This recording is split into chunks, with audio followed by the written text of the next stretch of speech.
Chetan, hi, thanks for talking to us. And you're touching down and diving straight into the Padmavati Rao and controversy. So let's start with that. What's your take on it? Well, I think it's really unfortunate. It's not the first time it's happened. I think, I mean, it's very simple. If some filmmaker has clearly mentioned that this is fiction, if it's a fictional story, then that should be seen as that. I think to think that the audience is not smart enough to figure that out and somebody else should guess for them is not correct. I mean, there is a censor board. If they have passed the film and if the filmmaker is saying this is fiction, that's all it is. You can sometimes get inspired by real things in fiction. You know, you can, sometimes you have a modern retelling of the Ramayana. Now, some people may not like it also. It's fine. If you don't like it, don't watch the movie. But who are you to stop the filmmaker from making it and others from watching it? I mean, there is, it's just a banana republic kind of reaction. We have to protect this industry. Yeah. Our Indian film industry is a very important part of brand India. And we cannot let this happen. It's one of the most keenly awaited films. Yes, it is one of the most keenly awaited films. You talked about this is not a banana republic. That's also true, Chetan. But outfits like the Rajput Karni Sena are talking up Rajput Aan Baan aur Shaan. They're saying Hindu sentiment, culture, tradition, is par aghat hai. What's your take? They can make their own movie.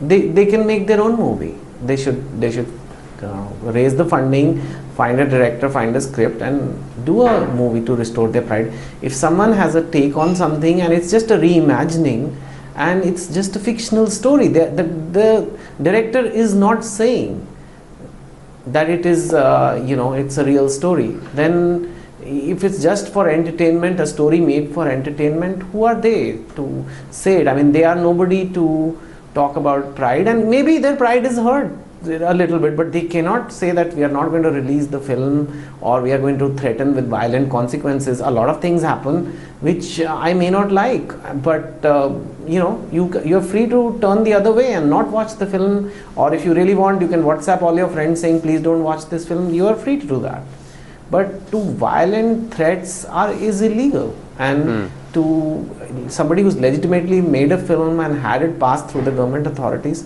to object to it, I mean, there is no, I'm shocked that this is still happening in 2017.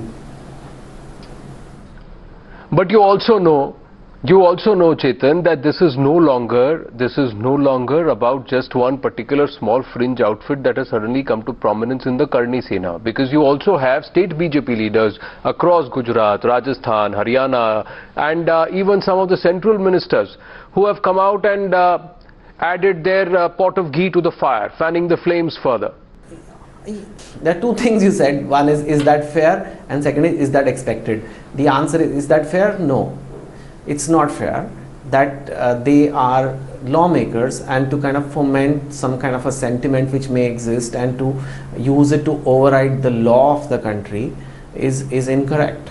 But is it expected? Yes, because our politicians tend to appeal to their base, and the BJP will try to not offend anyone because they want to keep their vote banks intact. But that doesn't make it right, you know, and so that's something we as citizens have to realize, that a politician may not stand up always for the right thing, and the right thing here is to respectfully let the film release. If you feel that this film is not appealing to you, please don't watch it.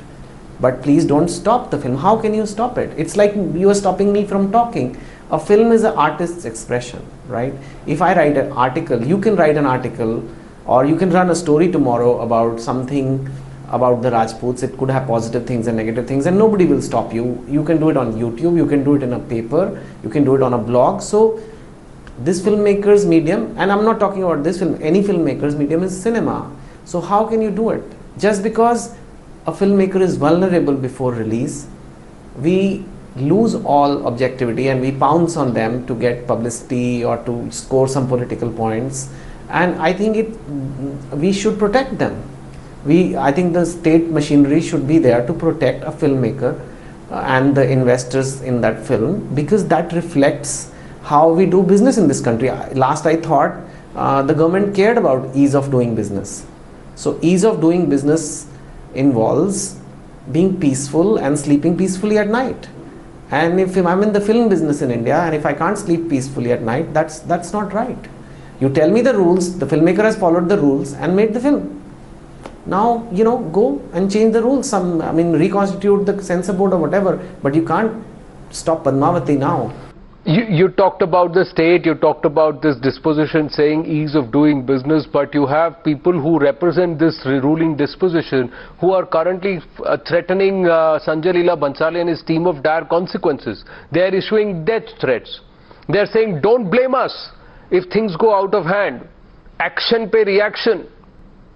This is really unfortunate, and this is no way to run a country.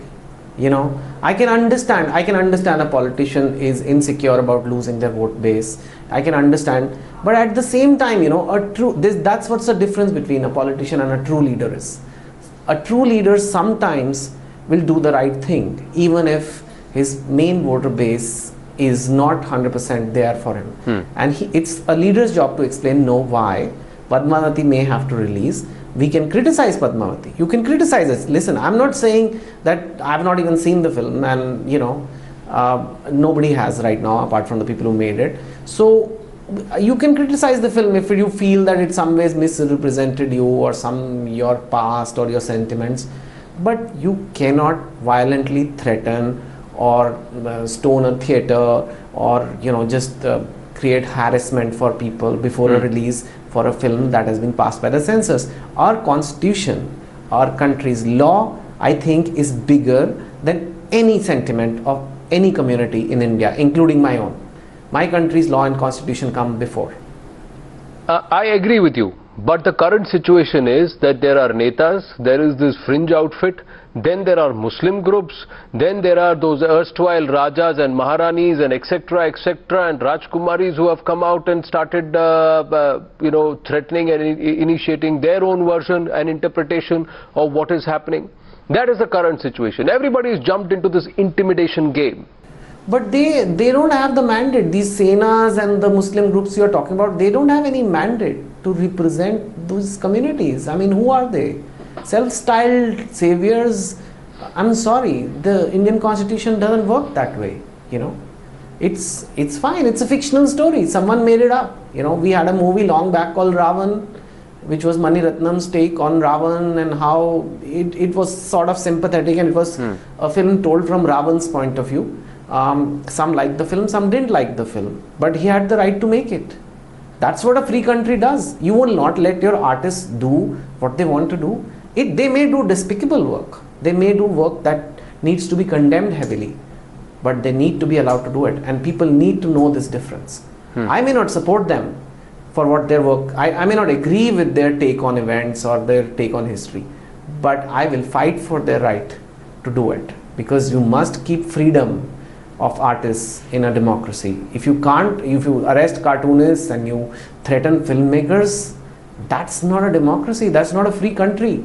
We've got our country free with great difficulty, and it will be disrespectful for them. Please condemn the film if you don't like it. I can understand that. I'm sympathetic to some people who are in anticipation. It's like an anticipatory offense they are taking. It's like an anticipatory outrage. The film isn't even out yet, firstly. I think from what I know, the filmmakers are saying none of what these people are talking about has happened in the film. But this anticipatory offense that people are taking has to stop. It's a serious issue. It really affects India's image worldwide.